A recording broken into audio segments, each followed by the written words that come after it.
Primary লেভেললৈকে যিসকলে কাম কৰি আছে তেখেতসকলৰ আৰু আমাৰ কেন্দ্ৰীয় লিডাৰ সকলৰ লগত আদি এদিন আমি এটা ইণ্টাৰেকশ্যন কৰা প্ৰগ্ৰাম ৰাখিছোঁ। গতিকে আমাৰ ৱাৰ্কাৰবিলাক ভাবিব পাৰে কেতিয়াবা যে আমাৰ লিডাৰসকলে বড়োলেণ্ড অঞ্চলত বিভিন্ন সমস্যা আছিল পাহৰি গ'ল নেকি, বেলেগ অপজিশ্যনে যি ক'ব কিন্তু আমাৰ মানুহবিলাকতো আমি চবে ঠিকে থাকিব লাগিব বা আমি জানিব লাগিব।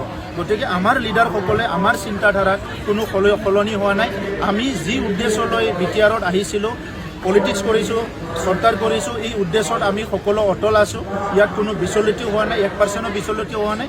এই কাৰণে আজিৰ দলীয় সভাত আমি আমাৰ দলৰ প্ৰত্যেকজন নেতা কৰ্মী মিলি পেলাই আমি এটা সংকল্পবদ্ধ হ'বলৈ গৈ আছোঁ যে অনাগত দিনত আমাৰ লক্ষ্যটো 100% বিটিআৰত শান্তি প্ৰতিষ্ঠা কৰা, 100% অস্ত্ৰমুক্ত এটা সমাজ গঢ়া, বিটিআৰত 100% সকলো জাতি জনগোষ্ঠীয়ে নিজৰ আত্মমৰ্যাদা লৈ জীয়াই থাকিব পাৰিব লাগিব, নিজৰ ভাষা সংস্কৃতি লৈ চবে জীয়াই থাকিব পাৰিব লাগিব।